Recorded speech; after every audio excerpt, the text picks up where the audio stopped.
Our next step is to open the faces file.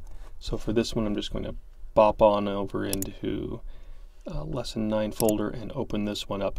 And it's an actual small file taken from the internet for this purpose.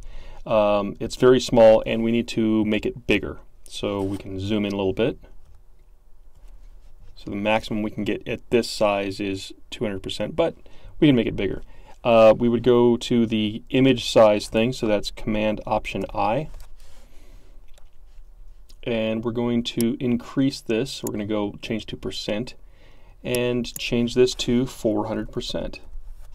Now, before we go any further, typically up till now, well, actually you can just take a look through here. You can see what happens. This is what it looks like. See how it's, look at the glasses at the edge of the rims of the glasses. You can see how it gets very stair-stepped.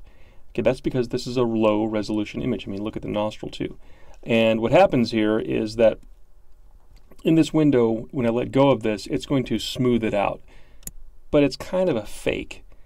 We can kind of fake making some resolution better, and it does that by trying to upsample and also doing a bit of blurring. It's really a cheat, but it's not a bad cheat. So let's go here and we can do this. We're going to change this to preserve details, making it larger. And when we do this, it gives, I mean, what's also had it happen here is you can see a lot of noise going on there. We're going to reduce the noise. It really kind of does a little blurring. So we'll put this up on 50%. And that takes a lot of that noise out, doesn't it? It's way big now. Okay. So now it basically looks okay, and we're going to take this into the other file. Let's copy this, so let's hit Command A to select everything, and then Command C to copy. And what we're going to do over here in the Frankenstein window is we are going to make a marquee selection, which is an elliptical selection, and I'm going to start right about here, I think, right about there. And we want to cover. Now, what I'm going to do is hold down the Option key or Alt key. So it's going to make my window a bit bigger here. Something about like that. So we've got a marching ant going on in there. And what I can do is add a new layer. I'm going to paste that picture of the couple with their mouths open and do a paste special, paste into. And then it asks me, are you sure you want to convert these colors? Yeah. Oop, I skipped a step. Let's back up. The one thing I skipped was I needed to change the filter, change the feather around that selection. So that was a sharp edge that we put in there, right? But if I soften that by feathering, I'll set this for 50 pixels, I believe. Yep, 50. And click OK. Now it's a soft selection. Now when we do the paste into, again we get this. It's a nice soft selection there. Pretty neat, actually. And what we're going to do is change our blend mode. We're going to change this to luminosity, so it reduces the color. And we're also going to, I believe, reduce the opacity down to 50%.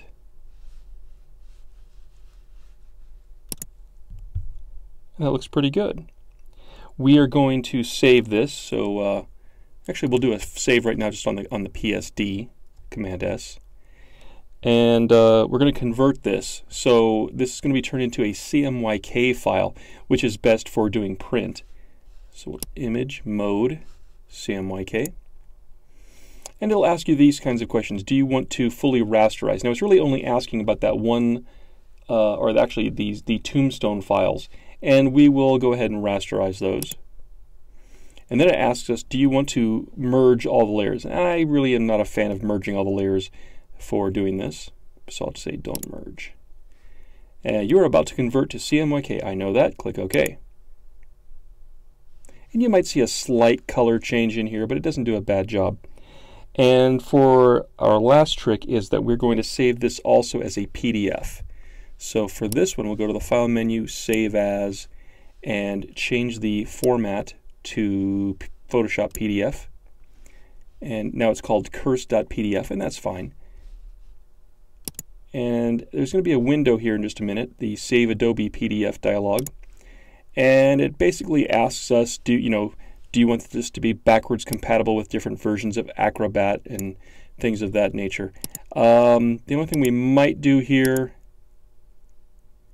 I think there's a way to flatten this for the export, and if I'm not right, I'm not going to sweat it. And I'm not going to sweat it. Okay, we're just going to save it as it is. Preserve Photoshop editing capabilities. That's okay. We don't need that.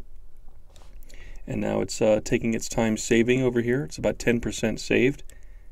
Okay, so it's finally saved, and we're done with that. Meet you at the next movie.